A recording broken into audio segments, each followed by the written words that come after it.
Hello viewers, இன்னைக்கு நம்ம பார்க்க போறது Death Note episode 12 part 2.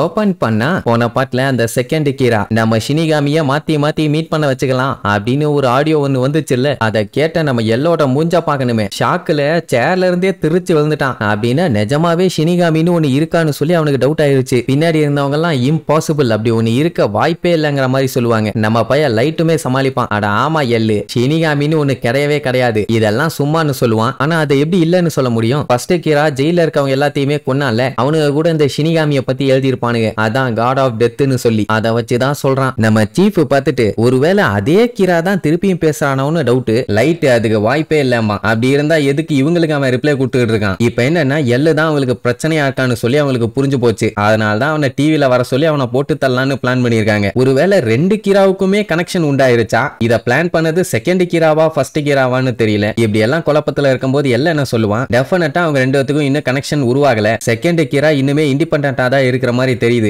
அப்படி பார்க்கும்போது செகண்ட் கீரா ஃபர்ஸ்ட் கீராவை மீட் பண்ணணும்னு ஆசைப்படுறான்னு தெரியுது. இப்போ என்னன்னா ஷினிகாமிங்கிற பேரை யூஸ் பண்ணாங்கல்ல, ஒருவேளை அது கொல்றதுக்கான கோடா இருக்குமோன்னு சொல்லி லைட் அப்படியே டைவர்ட் பண்ணி விடுவான். செகண்ட் கீரா என்ன சொன்னா, இவங்களோட ஐடென்டிட்டியான ஷினிகாமிய மாத்தி நம்ம காமிச்சுக்குவோம் அப்படிங்கிற மாதிரி சொன்னான். அப்படின்னா ஒருவேளை அவங்க கில்லிங் பவரை காமிச்சுக்கலாம் அப்படிங்கிற மாதிரி தானே அர்த்தம். ஒண்ணு எல்லாமே ஆமா லைட் சொல்றதான் கரெக்டுமா. சோ இந்த ஷினிகாமின்னு ஒரு பேரை சொன்னாங்கல்ல, அது ஃபர்ஸ்ட் கீராக்கும் செகண்ட் கீராக்கும் ஏதோ காமனான ஒரு விஷயம்னு மட்டும் எல்லாருக்கு நல்லா தெரியுது. அதுக்கு முதல்ல அவங்கள அலேக்கா புடிச்சு வாயிலேயே 4 குத்தி என்ன ஏதுன்னு அவங்க வாயாலேயே சொல்ல வச்சாதான் கரெக்டா இருக்குமா. அதுக்காக டைரக்டாவும் அவங்க கிட்ட பேசிட்டே இருக்க முடியாது. ஏதாச்சும் இவங்க எக்கு தப்பா பேசிட்டாங்கன்னா அதுக்கப்புறம் செகண்ட் கீரா உசாராயிருச்சுன்னா இவங்களால எதுவுமே பண்ண முடியாது. இப்ப என்னன்னா ஃபர்ஸ்ட் கீரா கிட்ட இருந்து மெசேஜ் வந்து இருக்குன்னு சொல்லிதான் செகண்ட் கீரா சாட்டிஸ்ஃபைட் ஆயிருக்கான். அதாவது செகண்ட் கீராவை பத்தி ஃபர்ஸ்ட் கீராக்கு இப்ப தெரிஞ்சிருச்சுன்னு தான் அவனுக்கு சந்தோஷம். ஆனா என்ன, அந்த செகண்ட் கீரா பேசுறது பாத்தீங்கன்னா ஃபர்ஸ்ட் கீராக்கு புரியுற மாதிரி அவங்களுக்குள்ள பேசிக்கிறாங்க. இப்ப என்னன்னா செகண்ட் கீரா கிட்ட இருந்து வந்த இந்த மெசேஜ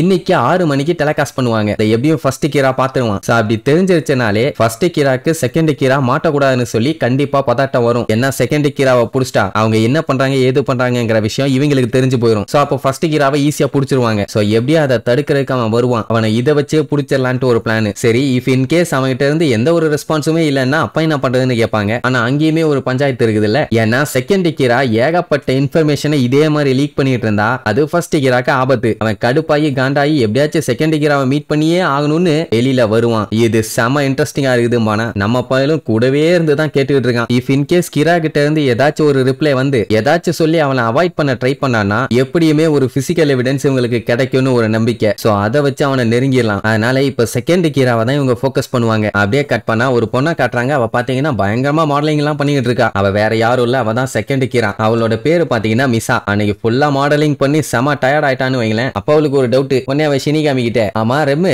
எல்லா ஷினிகாமிஸுமே இந்த மாதிரி டெத் நோட்டை வச்சுக்கிட்டு தான் சுத்துவாங்களா? அப்படி ஒண்ணுதான் இருக்கணும்னா எப்படி ரியூக்கு கிட்ட மட்டும் 2 டெத் நோட் இருக்குது? ஷினிகாமி கிங்கையே ஏமாத்தி வச்சுக்கிட்டு இருக்கானான்னு கேட்டா ஆமான்னு சொல்லும். அப்படின்னா உங்ககிட்டயும் 2 டெத் நோட் இருக்கான்னு கேட்டா இல்லன்னு சொல்லும். ஆக்சுவலா ஷினிகாமியோட கிங்கை ஏமாத்துறது ஒன்னும் அவ்வளவு ஈஸி இல்ல. இப்போ இந்த ரெம்மு கிட்டையும் பாத்தீங்கன்னா 2 நோட் இருக்குது. அது எப்படின்னா ஷினிகாமிஸை எப்படி கொல்லணும்னு தெரிஞ்சவங்களால மட்டும்தான் இந்த மாதிரி 2 டெத் நோட்டை வச்சிருக்க முடியும். அதாவது அந்த ஷினிகாமியை கொண்டு அவங்க டெத் நோட்டை இவங்க எடுத்துக்குவாங்க. எல்லாத்துக்கும் இந்த ஐடியா தெரியாது, ஒரு சில பேருக்கு மட்டும்தான். அப்ப அந்த ரெம்மு இன்னொரு ஷினிகாமியை கொண்டு அதோட டெத் நோட்டை எடுத்துக்கிச்சான்னு கேட்டா அதெல்லாம் இல்ல. ஒரு ஷினிகாமி செத்தப்போ அந்த இடத்துல தான் நான் இருந்தேன், அதனால எனக்கு அந்த டெத் நோட்டு கிடைச்சதே தவிர நான் யாரையும் கொல்லலன்னு சொல்லும். சரி, அப்ப ஷினிகாமியை எப்படி கொல்லணும்னு கேப்பா. சொல்லுவேன், நான் நீ யார்ட்டையும் சொல்லக்கூடாதுன்னு சொல்லிட்டு அதுக்கப்புறம் தான் மேட்டரை சொல்லும். மனுஷங்களுக்கு ஷினிகாமியை பிடிக்க வைக்கணும். அப்படி பிடிச்சிருச்சுனாலே போதும், அதுங்களை ஈஸியா கொண்டுடலாம் அப்படின்ட்டு ஒரு கதை ஒண்ணு சொல்லும். என்னன்னா எலசன்ங்கிற ஒரு ஷினிகாமி பாத்தீங்கன்னா பூமியில வாழ்ந்துகிட்டு இருக்க ஒரு பொண்ணை எப்ப பார்த்தாலும் லுக் விட்டுக்கிட்டே இருக்கும். அதுவும் பாத்தீங்கன்னா ஷினிகாமி ரிலம்ல இருந்து தான் பாக்கும். அவ என்ன பண்றா, எப்ப தூங்குறா, எங்க போறா, எங்க வர்றான்னு ஒண்ணு விடாம பாத்துக்கிட்டே இருக்கும். இதுல காமெடி என்னன்னா அந்த ஷினிகாமியோட ஃப்ரெண்டு தான் இந்த ரெம்மு. என்னன்னா அந்த பொண்ணு ஹெல்த்தியா நல்லா அழகா தான் இருக்கா. ஆனா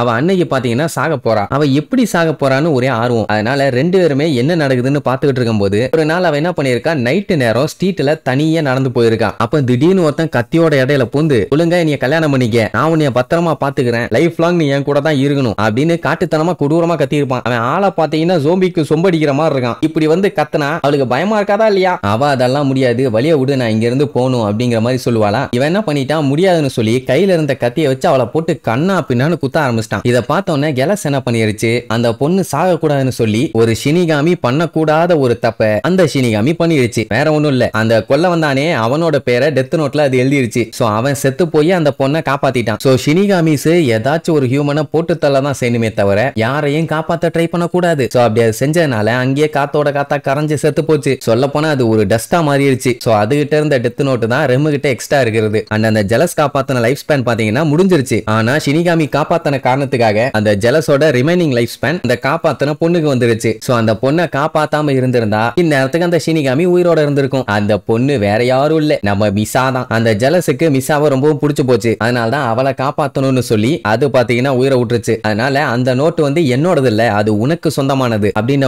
அவளுக்கு அவ்வளவு சந்தோஷம். சரி, இந்த மாதிரி நீ எதுலயாவது சிக்கிருக்கியாருமே, இல்ல அது மாதிரியே நீ என்னாலேயே சாக போறியான்னு கேப்பாளா. டான்ஸே இல்ல, உன்னாலலாம் என்னைய கொல்ல முடியாதுன்னு ஓப்பனாவே சொல்லிருச்சு. இங்க இந்த மிசா பாத்தீங்கன்னா மறுபடியும் ஃபர்ஸ்ட் கிராக்கு மெசேஜ் அனுப்ப போறேன், மொத கிரா கிட்ட இருந்து எந்த ஒரு ரெஸ்பான்ஸுமே வரலையே, வேணா மறுபடியும் அனுப்பி பார்க்க வேண்டியதான் அப்படின்னு இப்ப இவ கண்டுபிடிச்ச விஷயத்தையுமே அவங்கிட்ட சொல்லணும்னு ஆசைப்படுவா. அதான் ஷினிகாமிஸ் எப்படி கொல்லலாம் அப்படிங்கறத. இவன் என்ன மென்டலா இல்ல பைத்தியமான்னு ரெம்மு முழிக்கும். அதே நேரம் நம்ம லைட்டா காட்டுறாங்க, அவன் இங்க பயங்கர குழப்பத்துல இருக்கான். என்னன்னா செகண்ட் கிராவை இப்படியே விட முடியாது, விட்டுட்டா அது இவனுக்கு தான் ஆபத்து. ஈஸியா போலீஸ் கிட்ட மாட்டி டெத் நோட்டை பத்தி எல்லா உண்மையும் வெளியில வந்துரும். அப்புறம் போலீஸ் கண்டுபிடிச்சு பொழந்து கட்டிடுவானுங்க. இப்படி இவங்க ஒரு ரெஸ்டாரண்ட்ல உட்காந்து காஃபி குடிச்சுட்டு இருக்கும் போதான் பின்னாடி அந்த மிசா வந்து உட்காந்துக்கிட்டு இருப்பா. அதான் தெரியாதே, நம்ம பையன் சீரியஸா என்ன யோசிச்சுட்டு இருப்பான்னா செகண்ட் கிராவை எல்லுக்கு தெரியாம மீட் பண்ணி ஆகணும். அவ பின்னாடி இருக்கான்னு தெரிஞ்சிருந்தா இவ்வளவு யோசிக்க மாட்டான். செகண்ட் கிரா, நீ ஃபேக்கான கிரா, நீ எப்படி இருப்ப, எங்க இருக்க அப்படின்னு இவன் கொடூரமா அவளை பத்தி யோசிச்சுட்டு இருப்பான். அந்த டைம்ல அவ ஃபர்ஸ்ட் கிராவை பத்தி சந்தோஷமா யோசிச்சுட்டு இருப்பான். மொத்தத்துல இவங்க இனி இதுக்கப்புறம் எப்படி மீட் பண்ணிக்க போறாங்கன்னு அடுத்தடுத்த எபிசோட்ல பார்க்கலாம். டாடா.